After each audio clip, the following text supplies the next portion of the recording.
Samuel 12ஆம் அதிகாரம் எழுதுறவங்க கொஞ்சம் பாஸ்டா வாசிங்க. 1 சாமுவேல் 12ஆம் அதிகாரம் 22ஆம் வசனம்.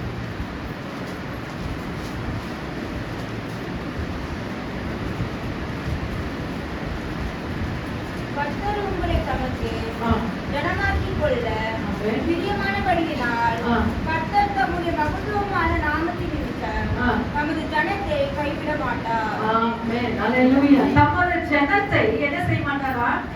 கைவிட. கர்த்தர் உங்களை தமக்கு ஜனமாக்கிக் கொள்ள பிரியமானபடியினால் கர்த்தர் தம்முடைய மகத்துவமான நாமத்தின் நிமித்தம் தமது ஜனத்தை அவர் கைவிட மாட்டார். பைபிள்ல நீங்க படிச்சுட்டே வந்தீங்கன்னாக்கா ஜனம் ஜனம் ஜனம் சொல்லுவாரு. கடைசியில பாத்தீங்கன்னாக்கா என் ஜனம் என்று சொல்லுவாங்க. அல்லேலூயா. ஊரிலே பாராட்டி எத்தனை பேர் அதை அண்டர்லைன் பண்ணி எனக்கு தெரியாது. அல்லேலூயா. தமது ஜனம் என் ஜனம் என்று சொல்லுவாங்க. அல்லேலூயா. இந்த ஜனம் என்று சொன்ன என் ஆண்டவர் என் ஜனங்கள் என்று சொல்லாருங்க. யாத்திராக புஸ்தகத்துல என் ஜனங்கள் எகிப்து தேசத்துல கஷ்டப்படக்கூடாது, அவங்களை வெளியே கொண்டு வா, என்ன ஆராதிக்க அவங்களை வெளியே கொண்டு வா என்று நிறைய இடத்துல என் ஜனம் என்று சொல்லுகிறார். இங்க சொல்லுகிறார் தமது ஜனத்தை என்ன செய்ய மாட்டாரு? கைவிட. அதே புலவர் எழுதின புத்தகம் 3ஆம் அதிகாரம் 31ஆம் வசனம் வாசிங்க. இது தலைப்பு வசனம். புலவர் 3ஆம் அதிகாரம் 31. எரேமியாவுக்கு பக்கத்துல இருக்கு. ஆண்டவரே என்றைக்கும் கைவிட மாட்டார். என்றைக்கும் கைவிட மாட்டார் இல்ல, என்றென்றைக்கும். என்றைக்கும் அல்ல. வசனம் நல்லா வாசிச்சு பாருங்க. என்றென்றைக்கும், எப்பவுமே அவர் கைவிட மாட்டார். ஆண்டவர் எப்படிப்பட்டவர்? எப்பவுமே அவர் கைவிட மாட்டார். அல்லேலூயா. இன்னைக்கு நாளைக்கு இந்த நிமிஷம் சொல்ல முடியாது. அவர் எப்பவுமே கைவிடாத தெய்வம். அல்லேலூயா. இன்னைக்கு மெசேஜ் தலைப்பு கைவிடாத தெய்வம். அல்லேலூயா. கைவிடாத கர்த்தர். அல்லேலூயா.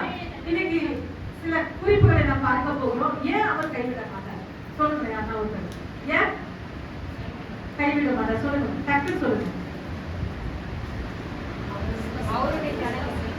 அவருடைய ஜனம், அவருடைய வாரிசு, அவருடைய வாரிசு. அப்புறம் சரி வாசிங்களேன். வாசி. உபாகம் 4:31 வாசிங்க. ஏன் அவர் கைவிட மாட்டார்?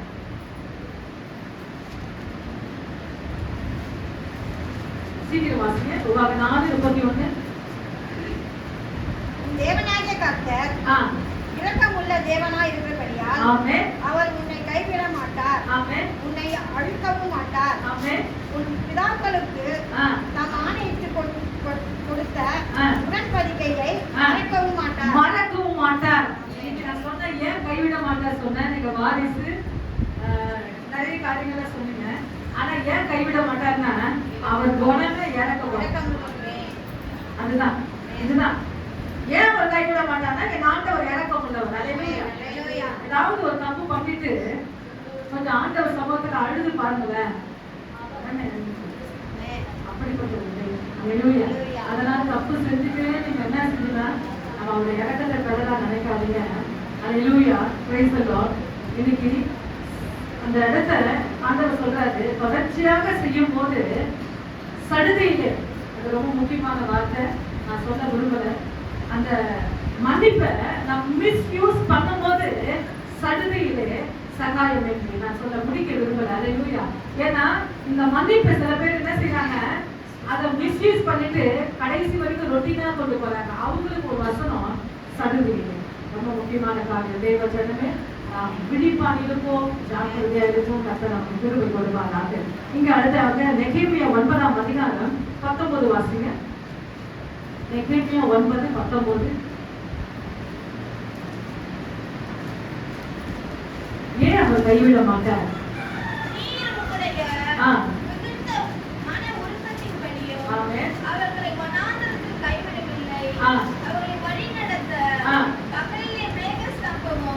அவருக்கு வெளிச்சத்தையும் அவர்கள் நடக்க வேண்டிய வழியை காட்ட இரவிலே அக்கினி ஸ்தம்பத்தையும் அவரை விட்டு விலகவில்லை. அல்லேலூயா. அந்த இடத்துல இரக்கம், இந்த இடத்துல மிகுந்த மன உருக்கம். ஆண்டவருடைய குணம் என்னவென்றால் அவர் ஏன் கைவிட மாட்டார் என்றால் அவருடைய குணமே மிகுந்த மன உருக்கம் உள்ளவர். சுவிசேஷ புத்தகங்கள் மத்தேயு, மார்க்கு, லூக்கா, யோவான் 4 சுவிசேஷம் சொல்லுகிறது. ஒரு வியாதிஸ்தனை பார்த்த உடனே, ஒரு அசுத்த ஆவியை பார்த்த உடனே என் ஆண்டவர் மனதுருகி அற்புதம் செய்தார். குஷ்டரோகியெல்லாம் யாரும் தொட மாட்டாங்க. குஷ்டத்தை என்ன செய்ய மாட்டாங்க? என் ஆண்டவர் தொட்ட, கிட்ட போய் மனதுருகி தொட்ட, குருடர்களை தொட்ட. அல்லேலூயா. இந்த உலகம் வெறுத்தது, இந்த உலகம் என்ன செய்யாது, நம்ம தொற்றுக்கொள்ளும் என்று நினைத்தது, என் ஆண்டவர் இறங்கி போய் செய்கிறார். அல்லேலூயா. அதனாலதான் அவருடைய ஏன் கைவிட மாட்டார்னா, அவருடைய குணாதிசயமே இரக்கம், மன ஒழுக்கம். அல்லேலூயா. அதே அதிகாரத்துல 9:31 வாசிங்க. அதே நெகேமியா 9:31.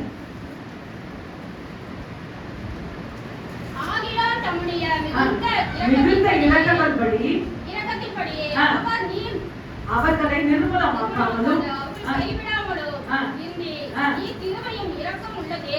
ஏனை ஆண்டவர் கைவிட மாட்டார், அவர் கிருபையும் இரக்கமுள்ள தேவன். இந்த வார்த்தைகளை சொல்லி நான் சொன்ன பாத்தீங்களா, நேற்று தினத்துல கானானிய ஸ்திரீ, அவளுக்கு சத்தியமே தெரியாது. ஆனா உதயம் சொன்னா, தாவீதின் குமாரனை எங்களுக்கு இறங்கும். தாவீதின் குமாரன்னா தாவீதன் யாருன்னே தெரியாது, யாருக்கு? கானானிய ஸ்திரீக்கு. யூதர்கள் சொல்லுகிற வார்த்தையை கானானிய ஸ்திரீ சொன்னா, தாவீதின் குமாரனே எங்களுக்கு இறங்கும் என்று. என் ஆண்டவர் இடத்துல என்ன செஞ்சுட்டாரு? ஃபர்ஸ்ட் முறை பேசல, ரெண்டாவது முறை என்ன செஞ்சுட்டாரு? நிராகரிச்சுட்டாரு. நமக்கு தெரியும், முதல் முறை பேசல, ரெண்டாவது முறை என்ன பண்ணிட்டார்? நிராகரித்தார். மூன்றாவது முறை என்ன செஞ்சுட்டார்? புகழ ஆரம்பிச்சார். அப்படிதான் நம்முடைய விசுவாசம் என்ன கிடையாது, காணப்பட வேண்டும். ஆமென். இந்த இடத்துல என் ஆண்டவர் கிருபையும் இரக்கமுள்ளவர். அதனால அவர் என்ன செய்ய மாட்டார்னா, கைவிட மாட்டார். சரி, எது வரைக்கும் அவர் கைவிட மாட்டார்? ஆதியாகமம் 28:15 வாசிங்க. எது வரைக்கும் அவர் கைவிட மாட்டார்?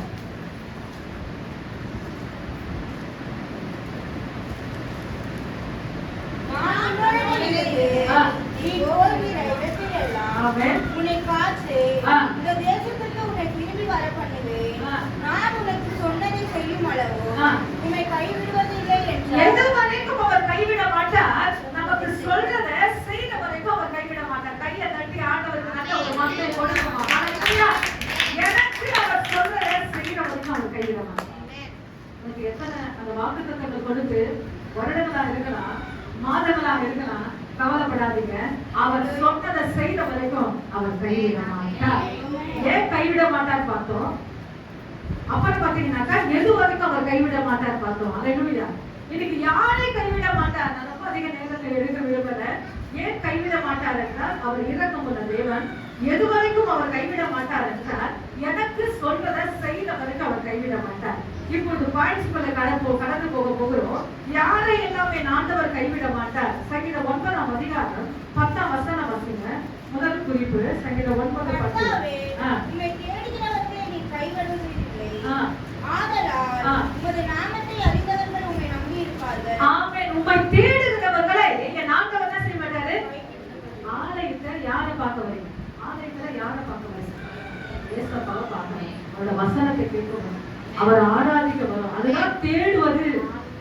அண்ணானுக்கு அவமானங்களோ நிந்தைகளோ அதிகமாய் சூழ்ந்தது.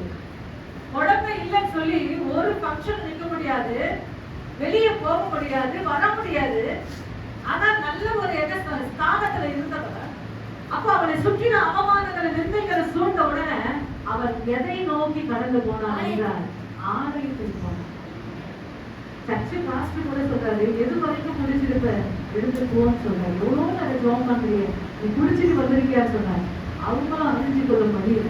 ஆனாலும் என் ஆண்டவர் அல்லேலூயா ஜெபிச்சு முடிச்ச உடனே வெளியே போகும்போது தன் முகத்தை மாற்றினார். எல்லாருக்கும் அந்த ரியாக்ஷன் வராது. தன் முகத்தை மாற்றினார். பதில் அவருடைய கரங்களிலே கொடுக்கப்பட்டார். தன்னுடைய பிள்ளைகள் தேடுகிறவர்களை என் ஆண்டவர் கைவிட மாட்டார். வாசிக்க போகிறோம். 1 நாளாகமம் 28ஆம் அதிகாரம் 9ஆம் வசனம் வாசிங்க. 1 நாளாகமம் 28:9.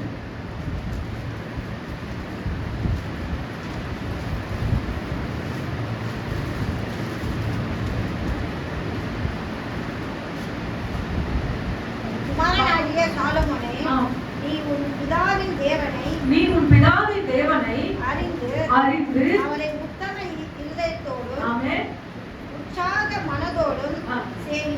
கர்த்தர் எல்லா இரக்கம் இருதயங்களையும் ஆராய்ந்து நினைவுகளின் தோற்றங்களை எல்லாம் அறிகிறார். நீ அவரை தேடினால் உனக்கு தென்படுவார். நீ அவரை விட்டுவிட்டால் அவர் உன்னை என்றென்றைக்கும் கைவிடுவார். ஆமென். ஹalleluya. தாவீது தன் பிள்ளையை பார்த்து சொல்லுகிறார், நீ அவரை தேடினால் உனக்கு தென்படுவார். இன்னைக்கு நம்ம தேடுறோமா? எந்த சூழ்நிலையில ஆண்டவர் தேடுறோம்? எந்த இடத்துல என் ஆண்டவரை நான் நிக்க வச்சிருக்கேன்? ஹalleluya. ரொம்ப முக்கியங்க.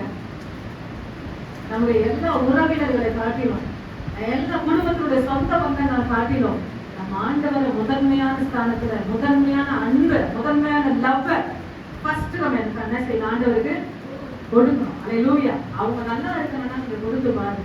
கர்த்தர் நிச்சயமாக உங்களை ஆசீர்வதிப்பார். ஹalleluya. அதான் தேவனாகிய கர்த்தரை உற்சாக மனதோடு சேவி, நீ அவரை தேடினால் உனக்கு தென்படுவார், விட்டுவிட்டால் போகிறது. அவங்க தம்பி சொல்லுவாரு, அவங்க தம்பினா ஏசப்பாவுடைய தம்பி யாக்கோபு சொல்றாரு, என்ன சொல்றாருன்னா, தேவனிடத்தில் சேருங்கள், அப்பொழுது அவர் உங்களிடத்தில் சேருவார். நீ சேர்ந்தாதான் என்ன செய்வான்? அவர் என்ன செய்வாரு? ஜாயிண்ட் ஆயிடுவார். ஹalleluya. நீ சேராம ஒண்ணும் பண்ணாம அவரை கிட்ட வளர்க்கணும்னா ஒண்ணுமே நடக்காது. நான் என்னுடைய பிரயாசம் இன்னைக்கு கானானிய ஸ்திரீ தன் பிள்ளைக்காக கண்ணீரோடு ஜெபிக்கிறார். ஆண்டவர் சொல்றாரு, இந்த சுகம் உனக்கு இல்ல, யூதர்களுக்கு மட்டும் சொல்றாரு. அப்ப கூட அவ வெளியே போற, அங்கே நிக்கிறார். தன் பிள்ளையுடைய சுகத்துக்காக அங்கே நிக்கிறார். ஆண்டவர் நிராகரிச்சுட்டாருங்க. நம்மளும் ஒரு மாதிரி பேசிட்டா நம்ம நிற்போம் ஒரு இடத்துல? நிற்க மாட்டோம். பப்ளிக்ல பேசுற அப்படி நிக்கிறார். ஆலயத்துக்கு வந்த உடனே சில பேருக்கு என்ன இன்னும் உடனே சுகம் கொடுக்கணும், உடனே பண்ணிடணும். வெயிட் பண்ண பொறுமையா நின்னா கடைசியில என் ஆண்டவர் புகழ்ந்தா, உன் விசுவாசம் பெரியது என்று சொல்றாங்க. அப்படிதான் ஆண்டவரை புகழ வைக்கணும். எல்லா சூழ்நிலையும், எல்லா நேரங்களிலும் எனக்கும் உங்களுக்கும் வரும். அந்த சூழ்நிலையை ஆண்டவர் என்ன செய்யணும்? உங்களை குறிச்சு புகழ வைக்கணும். ஹalleluya. அந்த விசுவாசம் அப்படியாய் காணப்பட வேண்டும். இப்பொழுது ஹalleluya, கர்த்தர் தேடுகிறவர்களை அவர் கைவிட மாட்டார். தானியேல் 9:3 வாசிங்க.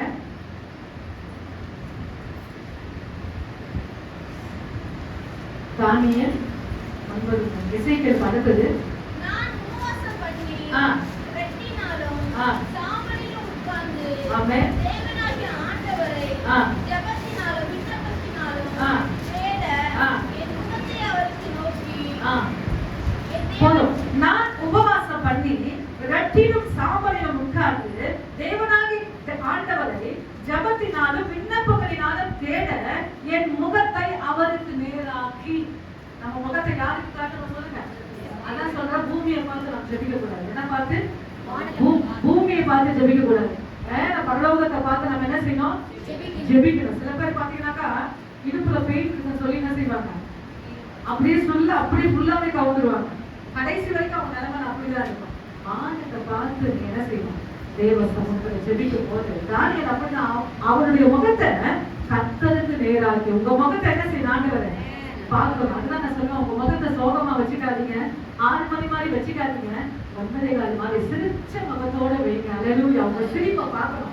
ஆலயத்துல வந்த உடனே ஆண்டவர் ஆராதிக்கும் போது, வசனங்களை கேட்கும் போது நம்ம சிரிச்ச முகத்தை யார் பார்க்கணும்? ஆண்டவர் பார்க்கணும். ஹalleluya. கணவன் பார்க்கறாங்க, பிள்ளைகள் பார்க்கறாங்க, மனைவி பார்க்கறாங்க இல்ல, ஃபர்ஸ்ட் நம்ம ஆண்டவர் பார்க்கணும் நம்ம முகத்தை. இந்த சூழ்நிலையில என் பிள்ளை என்ன செய்யுது? சிரிக்கிறாரு. வசனம் வாசிக்கும் போது, பாடும் போது, மற்றவர்களுக்கு ஆறுதல் சொல்லும் போது அந்த முகத்தை யார் பார்க்கணும்னா என் ஆண்டவர் பார்க்கணும். எத்தனை பேர் யோபு புஸ்தகம் படிச்சீங்கன்னு தெரியாது. இப்ப எனக்கு நினைவு வருது. 42 அதிகாரம் யாரும் வாசிக்காதீங்க. ஆண்டவர் என்ன பண்ணிட்டாருன்னா, எல்லாமே போயிடுச்சு யோபுக்கு. அப்ப எதை பார்க்கிறாருன்னா, முகத்தை பார்த்து. 42 அதிகாரத்துல கடைசி சொல்லுவது, யோபுடைய முகத்தை பார்த்து இரட்டத்தனையாக என் ஆண்டவர் ஆசீர்வதித்தார். அவங்க ஃப்ரெண்ட்ஸ் எல்லாம் நிதானமா பேசுறாங்க. யார் நிதானமா பேசுறாங்க? யோபு நிதானமா பேசுறாங்க. சரிகளா ரத்தம் எங்க தொட்டாலும் சீட் பிடிக்கி வருகிறது. அப்படி அந்த சூழ்நிலையில யார பேசுறாருன்னா, ஆண்டவரை ஒரு வார்த்தையை சொல்லல, நிதானமா என் தாசன் பேசினா. அப்ப எல்லாமே பாத்தீங்கன்னாக்கா ரெட்டிப்பா என் ஆண்டவர் வருவார். கர்த்தர் ஒரு பாதை அனுபவிச்சிருக்கிறாரா? தைரியமா அதை பேஸ் பண்ணுங்க. யாரும் பேர் கேட்காதீங்க, எனக்கும் கேட்காதீங்க. தேவ சமூகத்துல உங்களுக்கு கொடுக்கப்பட்ட வாழ்க்கை வாழ்க்கையில நீங்க கடந்து போயிட்டே இருங்க. என்னைக்கு அவர் ஸ்டாப் என்று ஒரு போர்டு வைக்கிறாரோ அது வரைக்கும் சந்தோஷமாக பயணிங்க. கர்த்தர் உங்களை நேசிக்கிறவரா இருக்கிறார். கர்த்தர் உங்களை நடத்துகிறவரா இருக்கிறார். இரண்டாவது நாங்க வாசிக்க போகிறோம், துதிக்கிறவர்களை ஆண்டவர் கைவிட மாட்டார். எபிரேயர் எழுதின புத்தகம் 11ஆம் அதிகாரம் 30ஆம் வசனம் வாசிங்க. எபிரேயர் 11:30.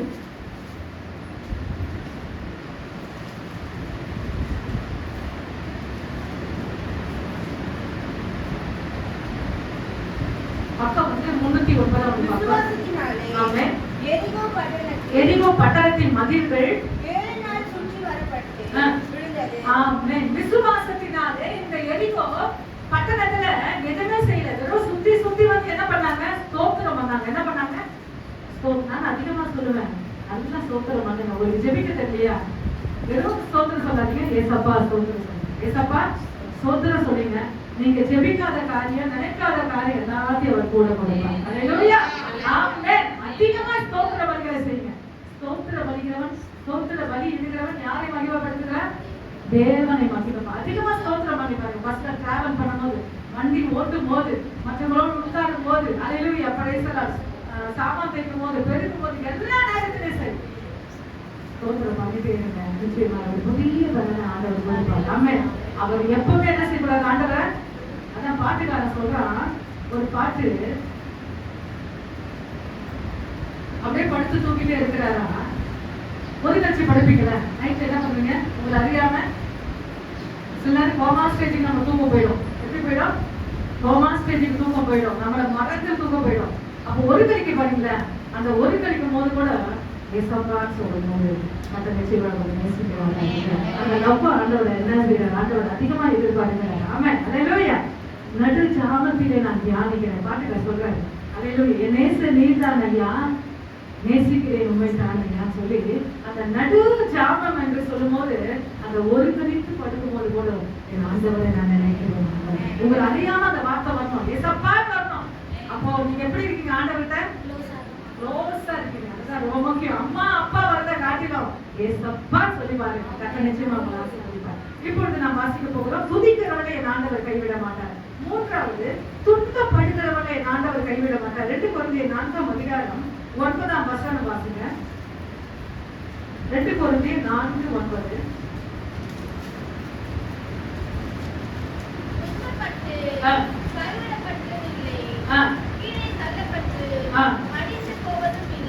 ஆமென். 2 கொரிந்தியர் 4ஆம் அதிகாரம் 9ஆம் வசனம். துன்பப்படுத்தப்பட்டும் கைவிடப்படுகிறதில்லை, கீழே தள்ளப்பட்டும் மடிந்து போகிறதில்லை. அவர் சொல்லுகிறாருங்க முன் வசனத்துல, நாங்க எப்பக்கத்திலும் நெருக்கப்பட்டாலும் ஒடுங்கி போகிறதில்லை, கணக்கம் அடைந்தாலும் மனம் முறிவு அடைவதில்லை. கணக்கு வரும், மனமுறிவு வரும், சோர்வு வரும், அதனால ஒண்ணுமே செய்வது. அல்லேலூயா. அதை நாம சவாரி செய்வோம் தவிர அதை நம்மளை சவாரி செய்வோம். அல்லேலூயா. நாம் கர்த்தர்கிட்ட இருந்தா, கர்த்தரோடு க்ளோஸா இருந்தா எப்பக்கம் நடந்தாலும் நாங்கள் மனம் முறிவு அடைவதில்லை. வாசிப்போம் 2 தீமோத்தேயு 3ஆம் அதிகாரம் 12 வாசிங்க. விசுவாசத்தின் வார்த்தை, எல்லாமே விசுவாசத்தின் வார்த்தை. 2 தீமோத்தேயு 3ஆம் அதிகாரம் 12 வாசிங்க.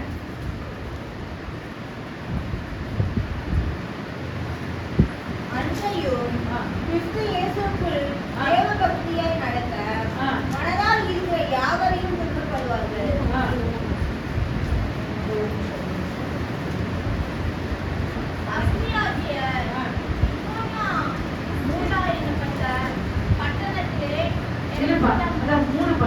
அன்றையும் கிறிஸ்து இயேசுவுக்குள் தேவ பக்தியாய் நடக்க மனதாய் இருக்கிற யாவரும் நல்லா சொல்லுங்களேன் துன்பப்படுவார்கள்.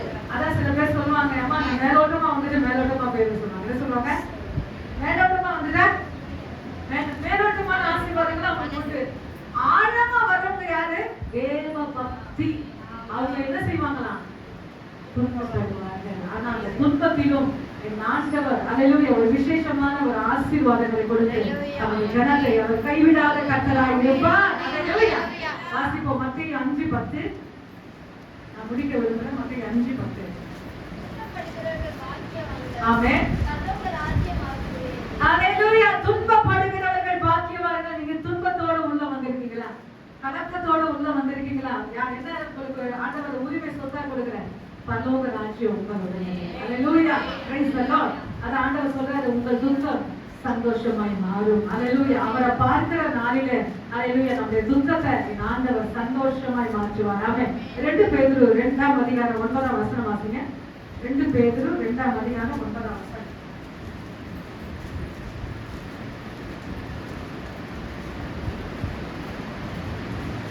கர்த்தர் தேவ பக்தி உள்ளவர்களை சோதனையின்றி ரட்சிக்கவும் அக்கிரமக்காரரை ஆக்கினைக்குள்ளானவர்களாக நியாய தீர்ப்பு நாளுக்கு வைக்கவும் அனுப்பினார். 2 தீமோத்தேயு 2ஆம் அதிகாரம் 9ஆம் வசனம் சொல்லப்படுகிறது. பேதுரு சொல்றாரு, கர்த்தர் தேவ பக்தி உள்ளவர்களை சோதனை நின்று ரட்சிக்கவும் அக்கிரமக்காரரை ஆக்கினைக்குள்ளாக நியாய தீர்ப்பு நாளுக்கு வைக்கவும் அறிந்திருக்கிறார். நான் சொன்ன பாத்தீங்களா, தேவ பக்தியோடு இருக்கிறவங்களுக்கு என்ன வரும்? துன்பம் வரும், சோதனை வரும். இங்க சொல்லுகிறார், தேவ பக்தி உள்ளவர்களை சோதனை நின்று ரட்சிக்கவும். அந்த சோதனையில உங்களை டிராவல் பண்ண மாட்டாரு, அந்த சோதனையில காப்பாற்று. ரட்சிப்பு என்றால் காப்பாற்றுதல். நீங்க 4 பேருக்கு என்ன செய்வீங்க?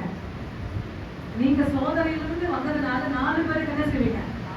ஆறுதல் சொல்வீங்க. ஒரு காரியம் யாராவது ஒரு பலவீனத்தோட வந்தாங்கன்னா நான் சொல்லுவேன், உங்களை மாதிரி இருக்கிற மக்களுக்கு என்ன செய்வீங்க?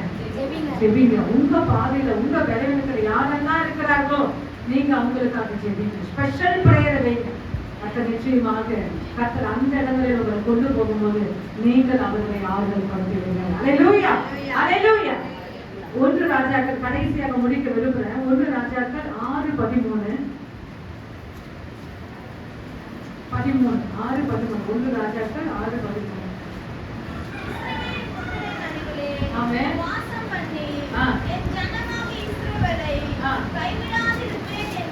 ஆமென். நல்ல ஒரு அருமையான வார்த்தை. 1 ராஜாக்கள் 6ஆம் அதிகாரம் 13ஆம் வசனம் சொல்லுகிறது,